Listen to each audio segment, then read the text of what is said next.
everyone, and welcome to this spoiler review for Transformers Rise of the Beasts. I am the Outlaw John Rocha, and noted Transformers fan, Michael Bay or not, that's who I am, and I am joined today by one of my favorite people I've gotten to know over the last few years here in this business, and a guy who runs a fantastic account on YouTube. If you don't read or watch the stuff going on at FilmSpeak, you are missing out on a lot of education and knowledge about films and unique points of views. And the man spares no, not expense, but spares no one's feelings when he's dropping his hammers. That's for sure. The great Griffin Schiller. How are you, Griffin? No, I'm good, man. Thank you so much for the intro. It's always great to hear coming from you. You make it sound so good. I'm just like, wow, maybe I am great. Maybe I'm feeling great today. You know, it's just it's great. I'm awesome. I'm doing well. Well, I'm happy to have you on the show. We had you on Geek Buddies a few weeks ago, so it's great to have you back here to talk about this review. And you know, I was like, I want to do the spoiler review, but I don't want to do it alone. I was wondering, so I reached out to you, and you were more than willing to come on, which I so appreciate. And I think the fans are gonna love hearing your points of views on Transformers: Rise of the Beasts as for sure. Well, and before we jump in, just remind you all to please subscribe to the channel down below. Hit that subscribe button, hit that bell button, so you see we're dropping all the content we do here on the Outlaw Nation channel. Really important. And as well, follow Griff Schiller at FilmSpeak and follow him at Griff Schiller as well. Go and subscribe to his YouTube channel, FilmSpeak, there, and see all the great video essays, film essays that they do on the channel. Trust me, it is a great channel. I will put it on while I'm driving around if I've got a long drive and listen to the points. Do I always agree with Griffin? No, but I like the points of views, and I like his perspective. They come from an intelligent place, and you can't ask for more than that. But Griffin, we're getting into Transformers: Rise of the Beast. This is the first film to come out since Bumblebee. It is still produced by Michael Bay, but we've got Steven Caple Jr. sitting into the director's seat here, who did most notably Creed 2, which a lot of people seem to like. So an interesting thing to take over this franchise here. It's got more of an inner city feel, an urban feel, with Anthony Ramos and his story and Dominique Fishback and her story. And we go all over the world in this one. We've got Maximals, we've got new Terrorcons, we've got Unicron, we've got Optimus Prime, Optimus Primal. We've got Michelle Yeoh, Ron Perlman, Peter Cullen coming back here, and so many, and Pete Davidson stealing the movie as Mirage as well. But we've got some G1 stuff like RC and all this stuff going on here. So I'm going to start right off the bat, just ask you, Griffin, what are your overall thoughts with Transformers: Rise of the Beasts? Man, I didn't really dig it. I got to be honest. Like it's so I think I just found out recently that you are a Michael Bay Transformers apologist, and fan, not apologist. There's fan. Sorry. Usually you have to say apologist when you're talking about those, so you know, I will happily be corrected there. I am too. I like. No, I'll say this. I absolutely loathe The Last Night. Genuinely one of the worst theater going experiences I've ever had. It gave me like a migraine headache. I had to spend like the hour after venting to a friend after I saw it. It was such a miserable experience for me, and that really turned me off of Transformers for a while until Bumblebee. But I will say, love the first one, love the third one, and I texted you the other day. I really think the fourth one is underrated. I agree. It's a great film, and the Dinobots. Age of Extinction, Dinobots are great. Stanley Tucci's great. All of it is really enjoyable. Obviously the Romeo and Juliet thing is weird, but it's Michael Bay, so like I don't know what you like. It's But the reason I bring up Age of Extinction though is I think the Dinobots in that film were used better than the Maximals were in this film. There was more weight to their presence. And granted, they weren't in the film all that much, and I know that was a big point of contention.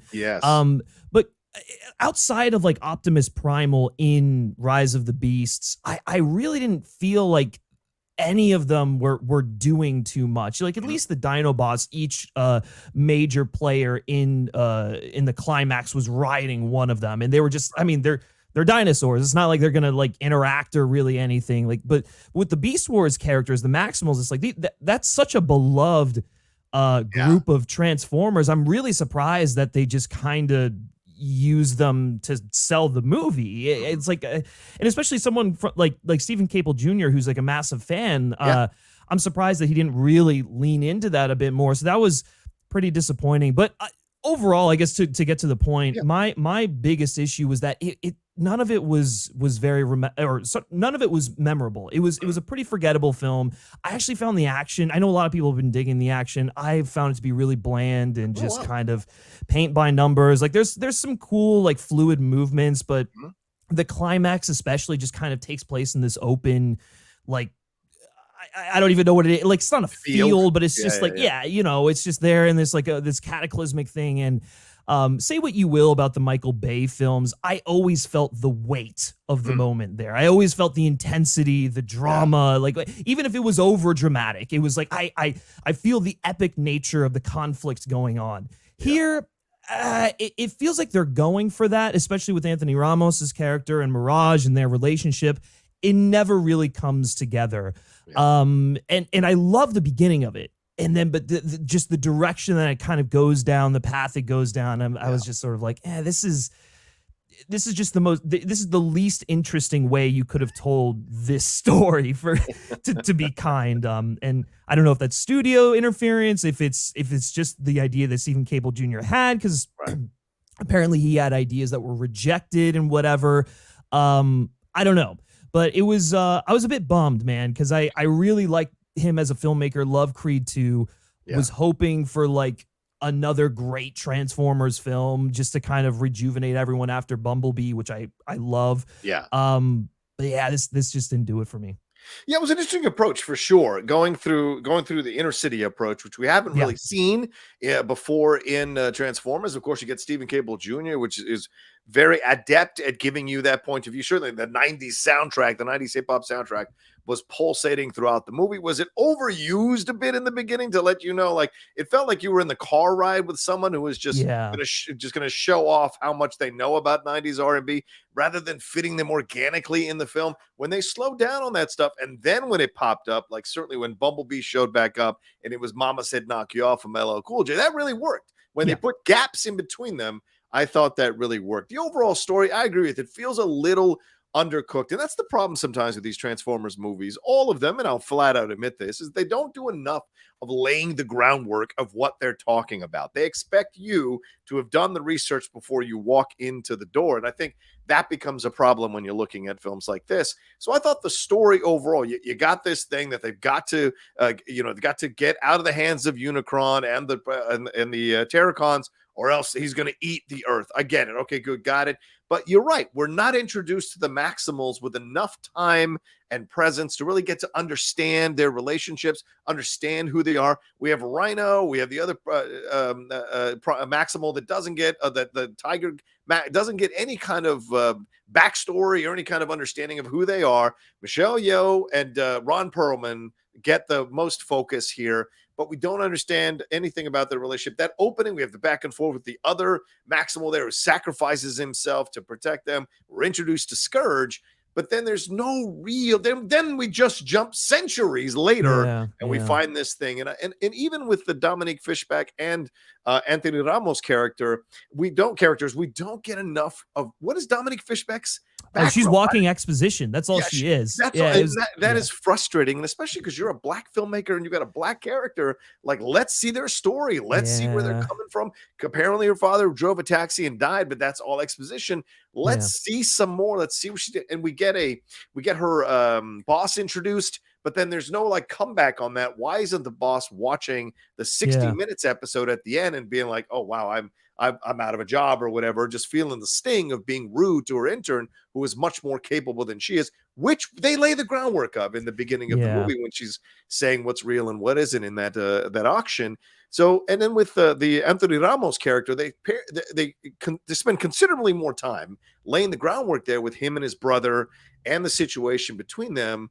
But there's not enough there with the mom. Why do you cast Luna Lauren Velez and give her two scenes, one scene at the beginning and then the scene at the end when she hugs him? We don't feel the weight of what's going on here in that family as strongly enough to invest in Anthony Ramos and what he's doing. So by the time we get to all the stuff that's going on in the inner conflict, we hear about the fact that he had broke off from his platoon or whatever, and in the military wasn't that strong. What happened there? What is going on there? Why just drop hints of that and never flesh that out so we get a fuller understanding of this character? So when shit's going down and we need him to make the decision to fight and not quit, the shades of what happened in the military come back, and he reacts in a stronger way. So I thought a lot of that was missing here that could have really fleshed out the film more. And I think sometimes, like with Michael Bay, you're right. There's an epic nature to Michael Bay's movies that are missing here. And Bumblebee had shades of it, but it wasn't really an epic film. This could have been epic, as you say. You have the Maximals, you have the Terrorcons, you have Unicron, for God's sakes. Yeah. It should feel heavier and weightier than it does.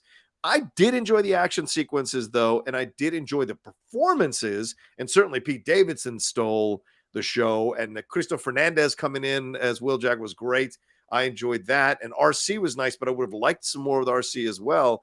But yeah, at the end of the day, I thought this was a good movie. I didn't think it was a great or epic movie, and not on par with the Michael Bay films. And certainly except for two of them, I guess they're not that good. And then Bumblebee, Bumblebee is certainly a better film overall. Yeah, for sure. Let's deal with the story here, Griffin. Let's jump into the story specifically. What did you feel about the story? What was missing for you? Did you feel that stuff was just thrust upon us, or we were just asked to go along? What did you think about how the story was laid out here as we dove into the movie and progressed all the way to the end here with the codes and Unicron and everything here?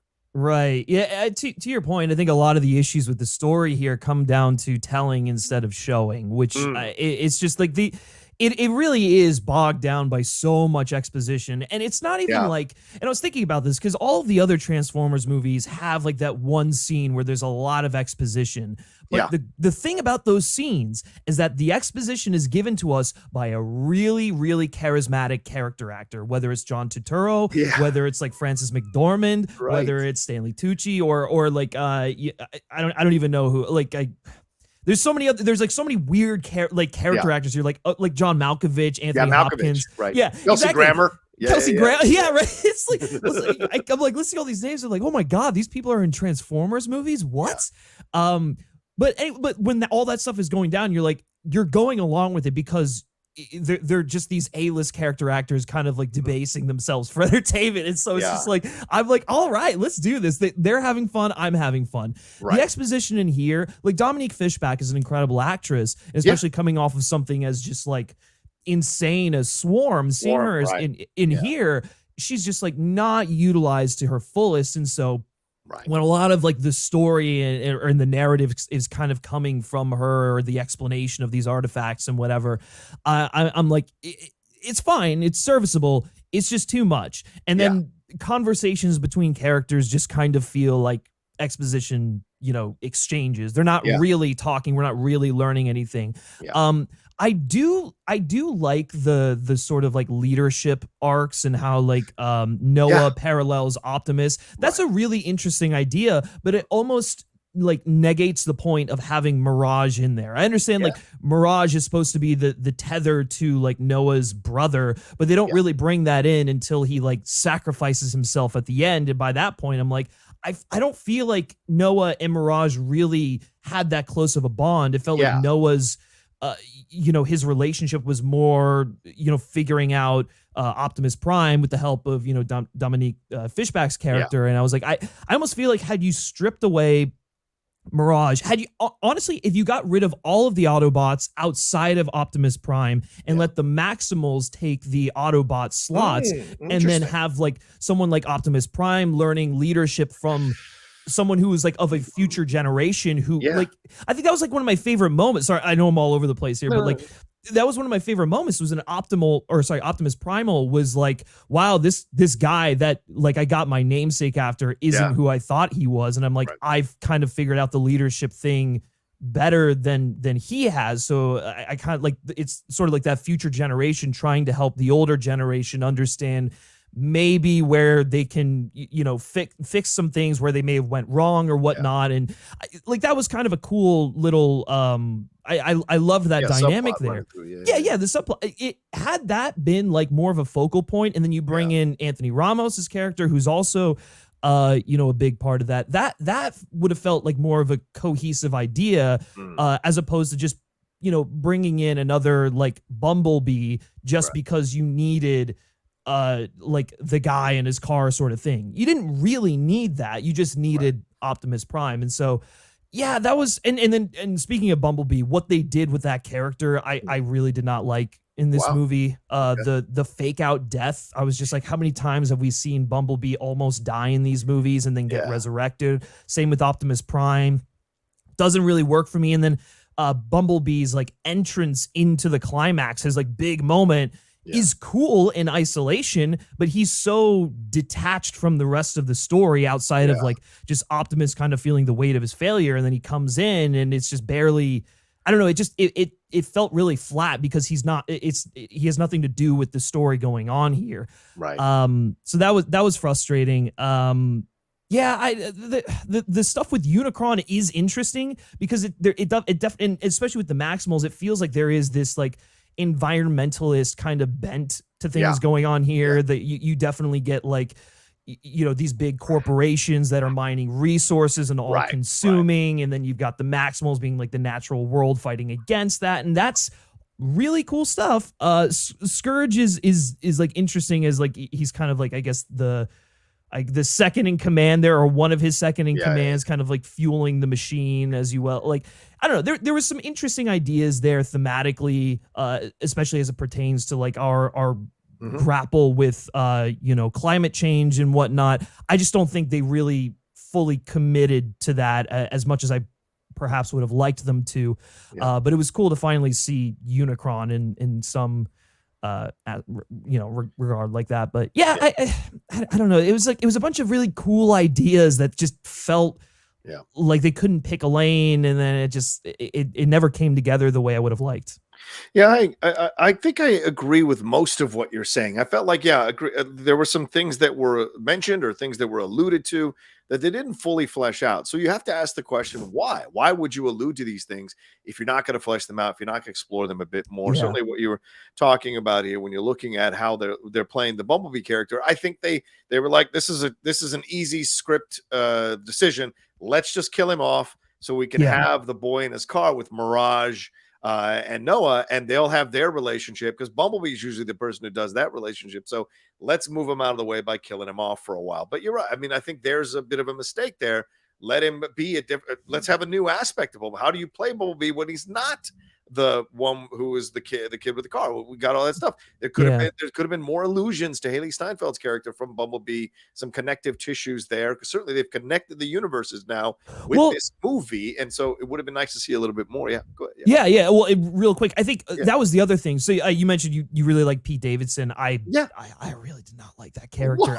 He annoyed me, man. I think so. So here's the thing: the reason I did not like Mirage, and the reason I feel it failed at doing the Bumblebee sort of thing, was because Bumblebee works because he doesn't talk. There's more of just like there's more of a raw emotional connection between like a person and this alien. And so you're able to get in there and just like really showcase the emotion using visuals. And I think they did that really well in the Bay films, and they did that really well in Bumblebee. Here, I mean, you could see it like Mirage is kind of a motor mouth, and like it's you know, fun and cute for the first like 5 minutes, and then it gets old, and I never feel like that relationship goes anywhere because they're relying too much on them conversing versus just connecting as like living things. Well, I think there's the point that I think there's a element of truth in your point. I don't 100% agree with you, because I like Mirage. Sure. I thought Pete Davidson was the best part of the movie, to be honest with you. Overall, I enjoyed his back and forth. He was such an interesting character to have in the crew of Transformers. And people forget, like, when you watch the old show, it isn't like they're all just standing in line waiting for Optimus to give them directions.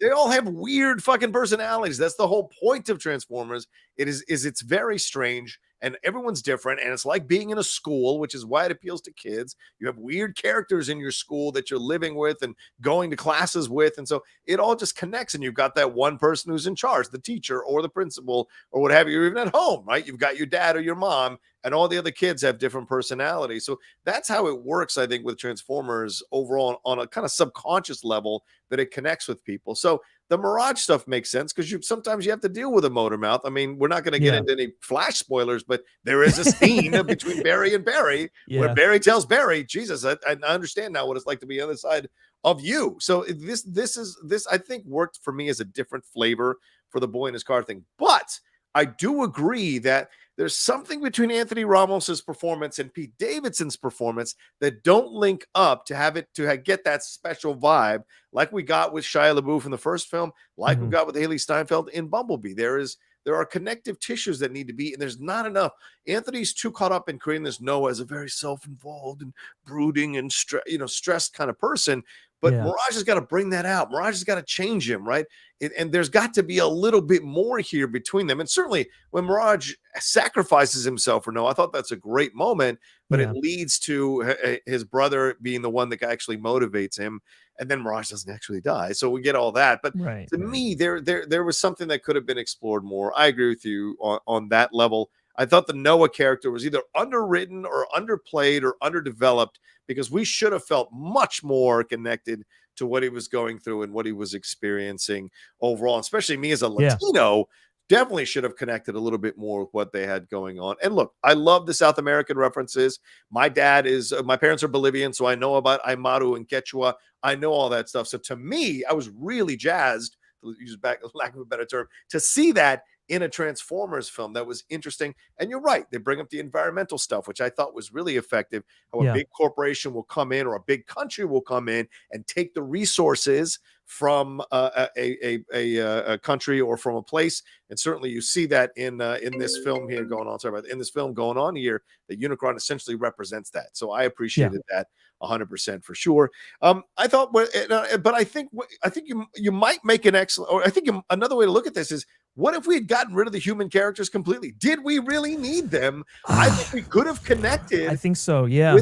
I think we could have connected with all the Transformers and the Terrorcons and their stuff going on without having any human beings be involved in this. And Mirage could have essentially substituted in for the humans by advocating for them with Optimus, advocating with them for them with, and then having Optimus Prime will come in and advocate for the humans as well, even strongly when he has that exchange with Optimus and says, like, these, I've lived among them. They are good people. There's something here to appreciate. So there could have been something interesting without the human beings, which I know there's a large section of the Transformers fandom who wants to see a film completely set on Cybertron where there is no humans at all. And I'm 100% on board with it. So if you're going to underwrite these characters, it only gives more fuel to the fire to have an all Transformers film with no humans in it of note or of importance in the overall story. The Unicron stuff for me was a bit much. I thought it was just too,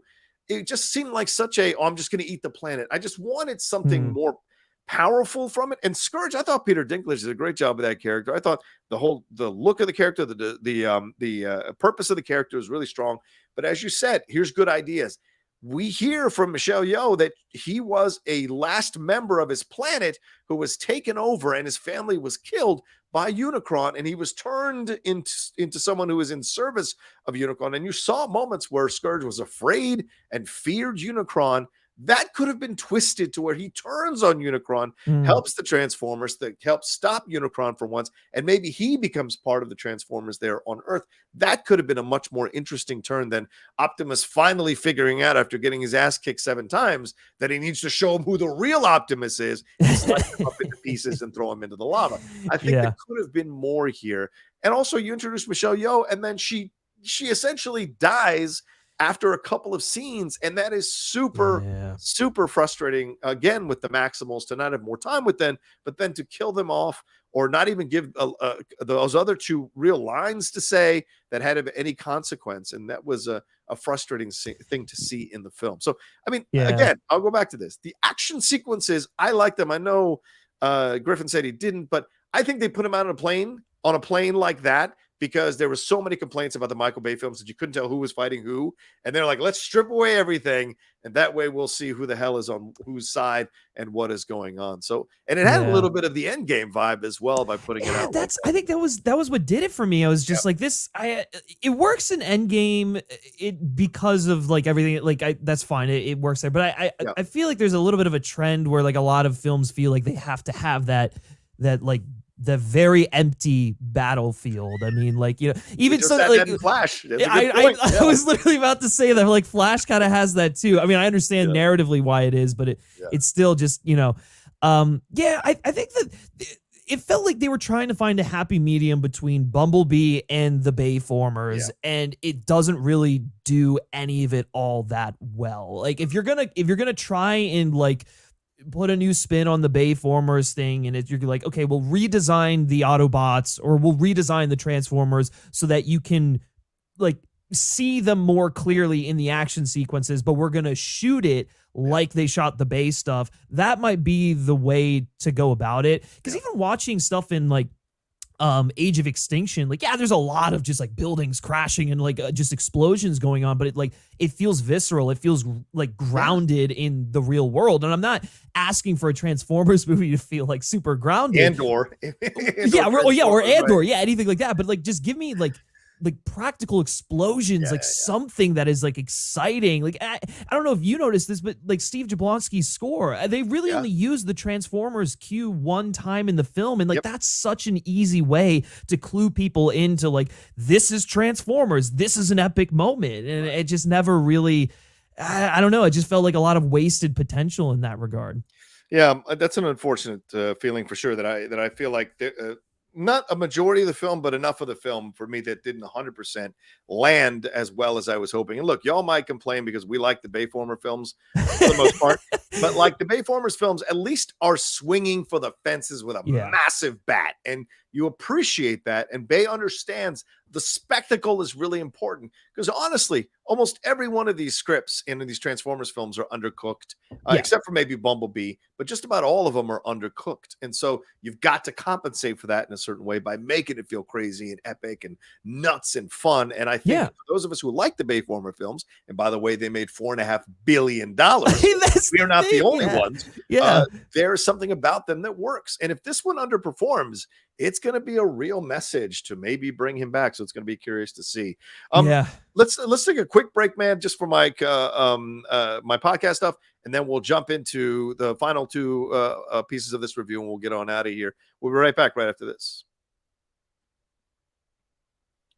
All right, Griffin, let's get into the acting here. As I said, we had Anthony Ramos, we had Dominique Fishback. I think we've kind of alluded a little bit to the performances already, but Peter Cullen coming in here, Ron Perlman, Michelle Yeoh, Pete Davidson. We've talked a little bit about Pete already, but Peter Dinklage as well. A lot of Peters in this film. So you talk to me about how you felt, and Cristo Fernandez, of course, how you felt about how the performances overall were in evoking these characters and making them interesting parts of the movie. Yeah, like in terms of the voice acting, I think that's obviously just consistently a strong suit in these movies. Peter Cullen he's still got it. Like, I know when like some of the trailers came out, some people were like, "Oh, it's starting to feel like James Earl Jones as Darth Vader. He's getting older. You can tell his voice is getting older." I didn't feel it, man. I really think he still has it. Like, so he could probably do like several more of these movies, and I still wouldn't know that he's like gotten that much older. So, like, look, and especially I think in this one, what I liked is that he's like a younger Optimus. I get younger. It's only like, maybe 10 years or so, but like he's a younger Optimus, and he's like a bit more rageful. He's like angry. It's taking some of the interesting elements from, I keep going back to Age of Extinction, but I think there's a lot of those movies have a lot in common. But just like the Optimus who's kind of like turned his back on humanity because they suck, and he's like they're inferior, and I don't, it's just fun to hear Peter Cullen kind of like act out a lot of those lines and bring like a lot of gravitas to it, if you will. I didn't like Pete Davidson. I think his performance was fine. I actually didn't even know it was Pete Davidson until I saw like a featurette for it on YouTube, and I was like, oh wow, that's Pete Davidson. All right, that's interesting. So I guess in that regard, he did a really good job, because I couldn't even figure it out. I was like, who the hell is this guy? Michelle Yeoh is really good. Again, definitely underused because she's another exposition vehicle, and then they kill her off and everything. Ron Perlman, obviously a great, just anchor as Optimus Primal. That's awesome. If you're going to have someone who's got a strong voice go up against Peter Cullen, well, and not go up against, but just kind of, converse deeply with Peter Cullen, I think that's the right guy. And then, Peter Dinklage as well as Scourge was solid. So like, I think vocal performances, great. And then in terms of the human performances, I really liked the kid. I don't know his name. Oh, the young kid. Yes. I really liked him. I thought he did a great job with the limited scenes that he was in. Dean Scott Vasquez is the kid's name. Yeah. Oh, okay. Dean Scott Vasquez. Yes, Dean Scott Vasquez was excellent. Loved him. I thought he had a great dynamic with Anthony Ramos. I believed their brotherly love, their relationship, and that was great to see. Anthony Ramos is good with what he's given, but again, as we kind of talked about earlier, it's either not enough or he's playing the character in a different way. I loved this stuff at the beginning where he's like kind of forced into a life of crime out of desperation. Yes, those are great opening stuff. Yeah, I wanted more of that. Play into that heist thing a little bit more. Don't just go on another globe-trotting adventure just yet. Like linger on that stuff a bit, because there were great bits of emotion there that you felt for him. And then Dominique Fishback she's fine. It's just like she's not given anything, and so she's making the most of the exposition, but she doesn't really have a character outside of my dad told me to believe that accept everything and the world will show you everything. Like I don't know, and it was like that was cool for like one scene, but it's really one note. So I think the reason this movie doesn't fall apart is because of those actors, but even those actors are not really doing anything all that interesting. I mean, they're making the most out of crumbs, but it's, I gotcha. Yeah, I mean, I thought we should give love, at least in my opinion, to Toby Nwigwe, what he did with the character of Reek, being the guy that's kind of influencing Noah to maybe break the law and do whatever. And when he like dips out on him, and it's referenced later in the movie, I thought it was a really funny moment as well. But I thought for the role being undercooked a little bit, I thought Anthony did a nice job with the role of Noah. I like his connection with his brother. That was a really sweet. Both of them doing really well in connecting that. But let's have more. Let's get a little bit more. Rather than just showing a guy who's hard on his luck, let's get a little bit more time with that family, a little more time about what's going on with them, some frustration, some anger. So what turns him into to do this other than I need money for my kid? I think screenwriters sometimes default, or executives cut out certain things. They default to this, like just get to the basic point, the broad brushstrokes. No one's coming here for the story. Bullshit.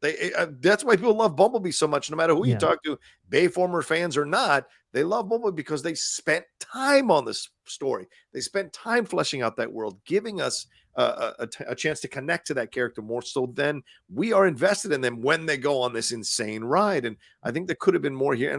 And again, Dominique Fishback, great actors, good performance here, but not given much to do, making it work as well as she can, trying to hit those emotional beats of the arc of the character here, kind of embracing her confidence, embracing her knowledge, embracing her ability to do these things. And I liked that. Overall, Sarah Stiles was funny as well as her boss, as Jillian. I thought Coleman Domingo did a nice job as Unicron, really scary, deep voice of his. And of course, we already spoke about all the Peter Cullen and Ron Perlman, who did great jobs. Peter Dinklage, who was great. Michelle Yeoh was great. Pete Davidson was great. Michelle Yeoh was great. Pete Davidson was great. But my issues come in when you cast people like Liza Koshy, John DiMaggio, David Zoboloff. These are really well-known voice acting performers who are like revered in the voice acting world. Why are they not getting more of a showcase here to bring these characters to life, like Rhinox and RC a little bit more, seeing more of that as well from them. Even Tungaya Chirisa, who does Cheetor, one line, I think one or two lines. And I think it was one line. Yeah. Yeah, it's one line. And so like they're missing out on, again, really building out this world by giving more time to these characters and these actors to deliver fantastic performances, which they do all the time in their animated series or animated films. So why not lean into that a little bit more? That was frustrating for me. But I did enjoy Christopher Hernandez's Wheeljack. What a nice change in the exchange with him and Noah about Spanish and whether he speaks in the accent, all that. All of that I thought was really, really funny in terms of the performances for sure. Yeah. Let's move on to the designs before we wrap up here, and we'll talk Steven Caple Jr.'s direction as the last thing. So overall, the designs, what did you think of the designs here, Griffin? Did you like the look of the Terrorcons, the look of Unicron, the Maximals here? What I thought the Maximus, who was a little bit different than what we saw in the Bay films. Yeah. I think they definitely they took the Optimus design from Bumblebee, and I think they just tweaked it ever so slightly. I did like the designs of the Transformers. I think they've kind of figured out, like, they don't have to be as rigid as the Bay ones. Not that I necessarily hated that, but I think there is something a bit more expressive about the softer features of these of this kind of interpretation. So I like that. The Maximals looked great, especially Primal when he gets into his, when he says maximize and he gets into the friggin', his armor. His armor and everything. He's not the gorilla anymore. Like, that was cool. I didn't love the look of Unicron. It was just like a giant, I don't even know. I like equate it to Galactus and like Rise of the Silver Surfer. It wasn't a cloud, but it was basically the same thing. Then again, I don't really know how you do Unicron like in the show and have him, like, so it would be it'd be like the Eternals thing where it's just a giant, thing staring down at Earth. And I don't know, but yeah, I didn't love that look. But the rest of them, I think they've done a good job of kind of like evolving the look of the Transformers. So I can't complain too much there. Yeah, I enjoyed the looks as well. I enjoyed the designs. I think the Terrorcons were exactly what their name indicates. And I thought the designs of them were really good. Did I get enough time with all three of them? Did I get vibes of Superman 2? Did I get vibes of Man of Steel? Yes, I did get vibes of that. Yeah. But they worked. It worked for me, and I liked the designs, and I dug the design for the Maximals as well. Wanted even more to get time to understand how this all works, and when they maximize, it's pretty awesome. Yeah, enjoyed the Autobots. I like the Mirage and the RC. Yeah, you make a great point, Rick Griffin. More rounded. There's more rounded edges here that makes it feel more realistic and enjoyable to see the transformations. We don't need. Bay, I understand, is very attention to detail. 260 moves in one Transformer. I get that. It certainly pays off most of the time. And seeing it here, though, a much more simpler approach, but it worked for where we're at, right? The 90s. So to me, I liked that approach overall. So it was good. Let's finish off here. Oh, did you like the some of the sexual jokes, like you've been inside me, things like that? Or I won't tell you what part of my body part this thing is that you have on your hand? Or was that a little like out of bounds for a Transformers? I don't know if it was out of. Considering some of the weird shit that is in like the Michael Bay films, like. Talk about, well, that's fair. That's just like the scene with Ken Jeong and the vulture and him pulling the pit, like just weird stuff that is like it takes you. You're just like, what? Or Shia LaBeouf, hooking up with a robot chick, like that's. Oh yeah, that's right. Yeah, Diesel. No, it was whatever. Like I just, it seemed like an attempt at humor, and I was like, there's a lot of weird like whole jokes in movies this year, and I can't figure out why. But that's not really the same thing, but it's kind of on the same line of thought. But a final thing is Steven Caple Jr.'s direction. What did you think about his direction overall here? Certainly a film that, as I said earlier, that goes to multiple continents, explores multiple worlds, and then overall delivers us a final fight here that settles things. What did you think overall on how this his direction went about in this? I think it's serviceable. I think you can clearly tell where he excelled at, and that was in the more contained story that we were getting in the beginning. The second that it starts going on the globe-trotting stuff, or you know what, even I'll give him credit. The Maximals with that little village of people, and they were cool. That was all really well done too. But outside of those like two sequences, it was fine. It wasn't anything exceptional. I think it felt like a lot of second unit work, if I'm being honest. I don't know that for certain, but I'm assuming, since he's someone who hasn't really done a film of this scale, the studio was probably like, oh, don't worry, we'll help you out. We'll do the big stuff with the second unit. He probably conceptualized a lot of it, like some of that, the fluidity of the camera and the climax and whatnot. But I think my big thing is like I wanted more color. I wanted just more big moments that actually, like, I don't know, it had like the pomp and circumstance of like an epic showdown or a rival or like a beatdown or something, like just something big and bombastic, especially because it's a climactic, or sorry, a cataclysmic story going on here. And it's like, I don't feel the weight of the end of the world, even though you're trying to sell me on it. So it was that weird sort of thing. So I think he he would have really excelled at a smaller version of this, like I think that's a what we great were point. doing. Yeah. But yeah, I mean, like it's fine. I don't think he did like an abysmal job. It's just it's serviceable. Yeah, well, I'll go a little bit higher. I think he did a good job with what he had to navigate with some of the decisions they made story-wise on this whole thing, really trying to spend more time. I mean, obviously, as I said, there could have been more time spent with these characters, but the performances we got were good. I liked the action sequences overall throughout the whole movie when they were happening. I enjoyed the pacing that he did with this. It's just that a lot of these ideas are undercooked, as you said. So that comes through. And sometimes I can kind of get a little hazy when you're trying to assess the direction of it all.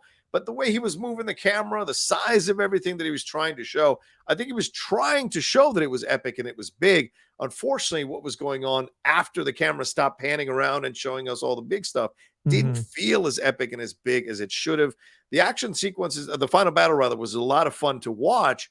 But the emotional build of the final battle wasn't 100% there, so that when we got to that moment, we didn't feel that rousing that you want to feel. And I think there's a little bit to do with Steven Caple Jr.'s direction there as well. But the way he brought to life the city of New York, the way he brought to life where the Maximals were on that separate planet, the way he brought to life when they got there to Peru, I thought all of that worked really well. And that's something I would put credits to in Steven Caple Jr.'s direction. All right. One last thing. Let's wrap up with this final scene here. Fuck, man, they won't let G.I. Joe go, Griffin. What the hell are we going to do? How many bad movies does it take? I mean, Predator at least had one good movie before Prey. At least one. Terminator had 2 or 3 before we've gotten these string of bad ones, although I did like Dark Fate. What is the just desire to keep going back to G.I. Joe? All of them have sucked. All of them have not done well. Snake Eyes was terrible. So why are we opening the door to this again?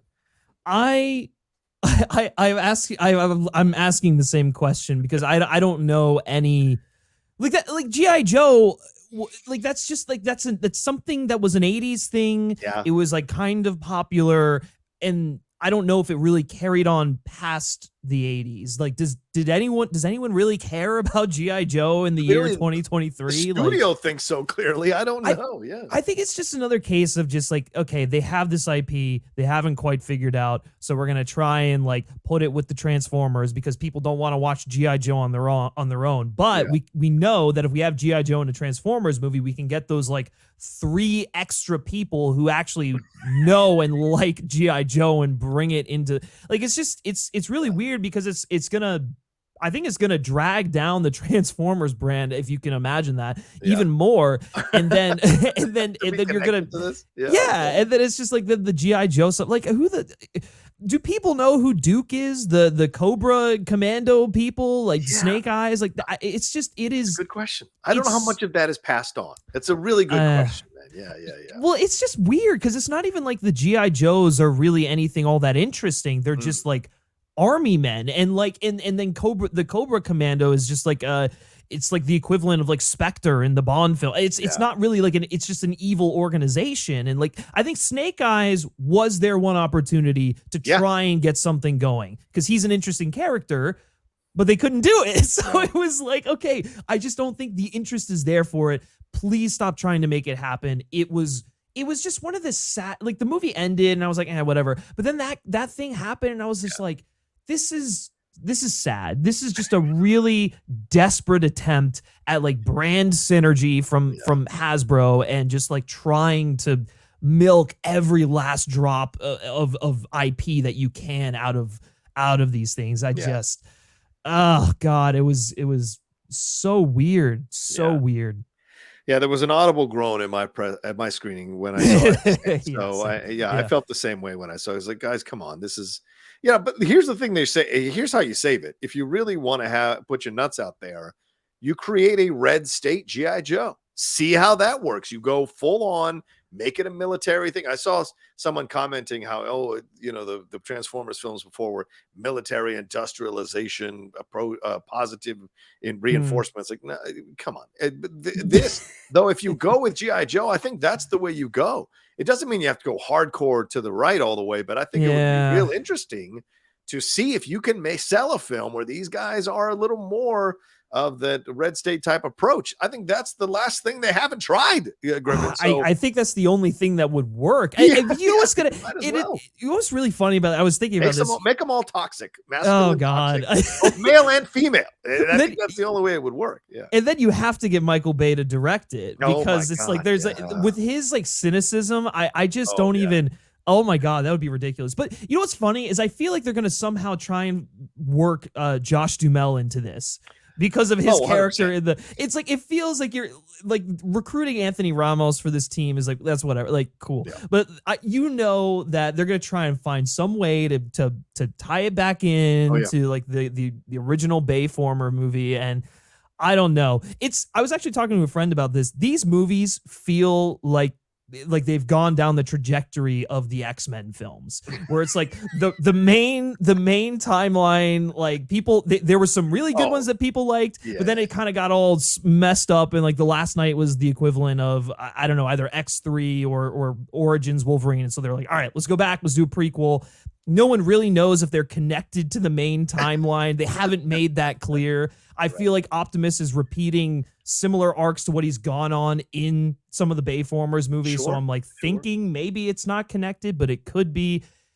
And the timeline is a mess. So I don't know. Well, I'll be putting out my ranking of the Transformers films this weekend because I've, as a fan and lover of them. But I hear you. Michael Bay makes sense.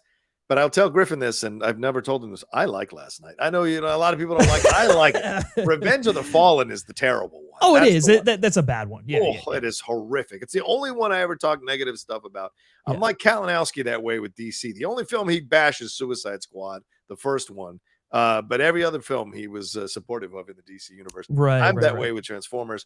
I will love all the other films. I do not like that Revenge of the Fallen. It is horrific. But I mean, we'll see with the G.I. Joe stuff and how they make it work. It'll be real funny to see. And I'll tell you this, a friend of mine used to work higher up in the Hasbro area.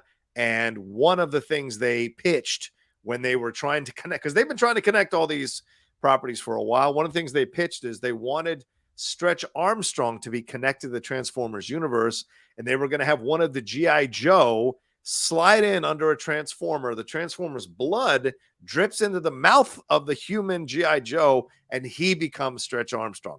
That's how they were going to connect all three of those properties in the exact. And they didn't do it, but because my friend was one of the people telling them to not do this. Is actually something they pitched and proposed. Oh God. The last thing I'll say about the G.I. Joe thing. Yeah. And then we'll wrap up because we're past 45 minutes. So I know. Sorry. So the last thing I'll say about G.I. Joe, if they really want to make G.I. Joe work, they need to go the Barbie approach, where they use the G.I. Joe vehicle as a way to make some sort of social commentary on something. Okay. That's the only way I can see that being even remotely effective, especially because like the whole G.I. Joe Barbie dolls, like male dolls, a girl doll, like whatever. It's like it feels like it's the right way to go. But you can't play it straight. They might go reverse though, where it's G.I. Joe making fun of what the military is now, joking about it. Okay. I mean, that could work. That could work. The PT requirements are so lax. They're allowing gang members to be part of it. I know some people on the right complain about, sensitivity training. So there is stuff to explore where you do the reverse, where it's G.I. Joe coming in going, what the hell is this? Yeah. And that would still work red state-wise. So just something to consider.